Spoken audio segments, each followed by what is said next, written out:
स्वामी मनासारखं कधी होईल? हो, नक्की होईल.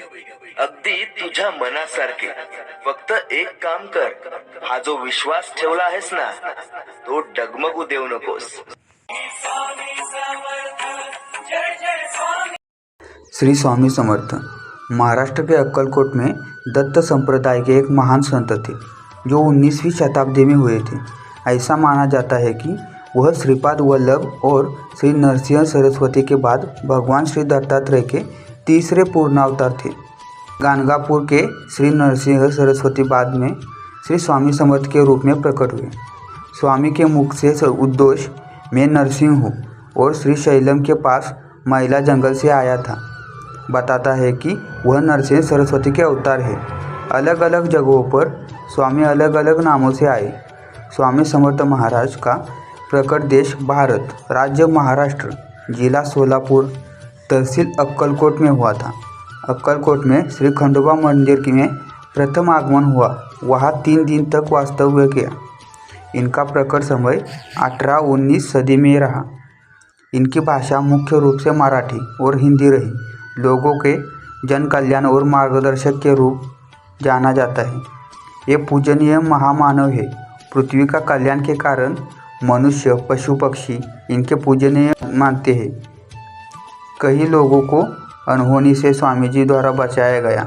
अक्कलकोट में दर्शन के लिए करोड़ों भक्त स्वामी जी की समाधि में दर्शन करने आते हैं। स्वामी जी ने 19वीं सदी में देह त्याग अक्कलकोट में किया।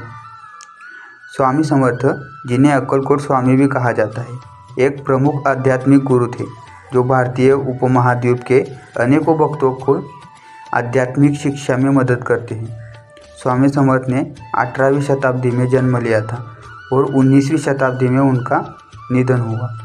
स्वामी समर्थ का जन्म स्थान महाराष्ट्र के अक्कलकोट नामक स्थान पर हुआ था। उनके माता पिता एक साधारण परिवार से थे, लेकिन उनकी अद्भुत आध्यात्मिक शक्तियों के कारण वे छोटी उम्र में ही आदर्श गुरु बन गए। स्वामी समर्थ ने विभिन्न धार्मिक संप्रदायों के लोगों की मदद की और उन्हें उच्चतर आध्यात्मिक ज्ञान प्रदान किया। उन्होंने अपने अनुयायियों को साधना, ध्यान और भक्ति की प्राकृतिक विधियों पर ध्यान केंद्रित करने का उपदेश दिया। स्वामी समर्थ एक ऐसे गुरु थे जिन्होंने अपने शिष्यों की श्रद्धा और विश्वास को महत्व दिया और उन्हें सही मार्ग पर चलने के लिए प्रेरित किया। उनके शिष्यों में एक अहम गुण था, सबकी सेवा करने की अद्भुत भावना। वे लोगों की मदद करने के लिए हमेशा तत्पर रहते थे और आध्यात्मिक मार्ग पर उनकी गाइडेंस करते थे। स्वामी समर्थ की छवि और उनके आध्यात्मिक कार्यों के प्रभाव से लोगों की आदर्श और भक्ति भरी एक समुदाय उभरी। उनके प्रशंसकों का मानना है कि स्वामी समर्थ अवतार पुरुष थे और उन्होंने अपने अनुयायियों को सद्गुणों से युक्त बनाने का कार्य किया। स्वामी समर्थ के बारे में अनेक कथाएं और लोकप्रिय विश्वास प्रचलित हैं जो लोगों को उनकी आध्यात्मिकता और महिमा के बारे में बताती है। उनके शिष्यों ने उनके चरित्र, उपदेश और आध्यात्मिक अनुभवों के बारे में भी विभिन्न पुस्तकें लिखी हैं। स्वामी समर्थ की आध्यात्मिकता, उपदेश और करिश्मा आज भी लोगों के दिलों में जीवित है। उनके प्रशंसक उन्हें अपने जीवन में एक मार्गदर्शक और आधार स्तंभ के रूप में मानते हैं।